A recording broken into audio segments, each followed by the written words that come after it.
A somber hello to our fellow weirdos. This is Baxter, co-host, editor, and producer of Really Weird Stuff podcast. David Lynch entered the abyss today, January 16th, 2025. A lot of people are paying tribute to him today, as they rightly should, and I feel like everybody's story is important and valid, and everybody who is touched by David is a special person, and this loss is so profound. Obviously, nobody lasts forever. This loss feels personal to me, even though I never met David Lynch. I never will meet David Lynch. I'm sure many of you feel the same way about him. He was able to do that. He was a magician who could make everyone feel like he was speaking directly to you. January is already a big month of loss for me personally. My mother died January 9th, 2019, which the world will never let me forget because it was David Bowie's birthday. David Bowie died January 10th, 2016. Lynch's loss forms a holy trinity for me. He's the father to Kurt Cobain's son and Bowie's Holy Ghost. Though their collective brilliance seemed limitless, their body of work on this plane is finite. I never knew them, but it always felt like they knew me. It always felt like Laura and I were kindred spirits, for better or for worse. I discovered the lie of Catholicism at age 12. A year later, Twin Peaks first aired on television. I didn't know it then, but David Lynch's perspective would come to replace the cavity left by religion. As David said, I don't think the people accept the fact that life doesn't make sense. I think it makes people terribly uncomfortable. It seems like religion and myth were invented against that, trying to make sense out of it. Well, I did accept that fact, but it's a bitter pill to swallow. You need something to offset it or you'll never make it in this world. This is a hard world to live in. David was my spoonful of sugar. He still is. It's so fucking hard to accept the fact that we'll have to start speaking of him in past tense. David was, but his art still is. It's as immortal as anything can be. I've already seen it reach the generations that followed mine. Twin Peaks, all of his movies, his short films, just his ethos, transcend time and space. David Lynch changed the landscape of what television could be.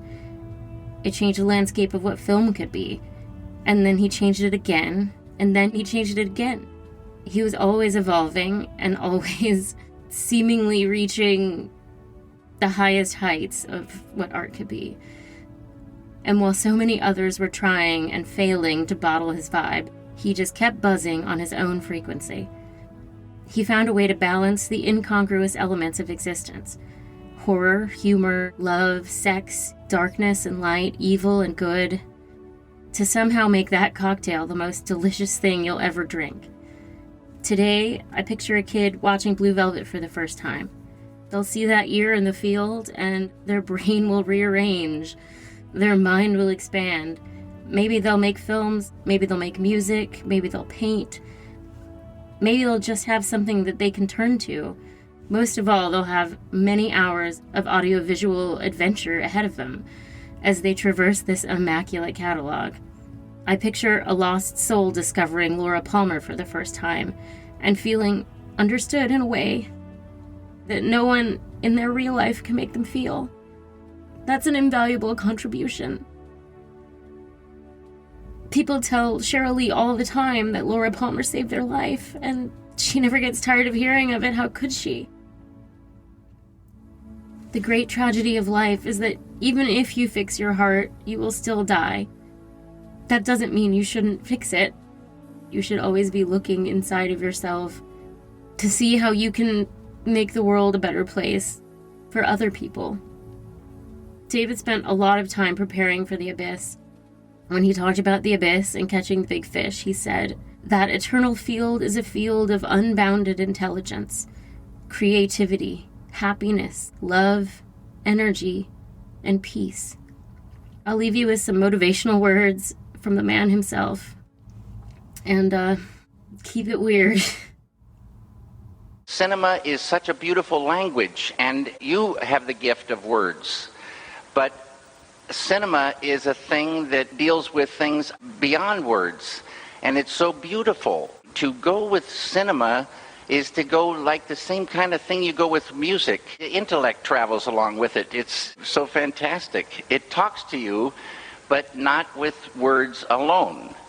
So just go in open and just go in and have an experience in a different world.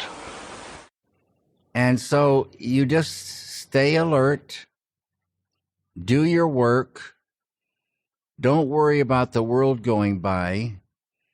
It doesn't mean that you can sit around and not do anything. You've got to get your butt in gear and do it. And don't take no for an answer. Translate those ideas to cinema or to a painting or to whatever, and figure out a way to get it done.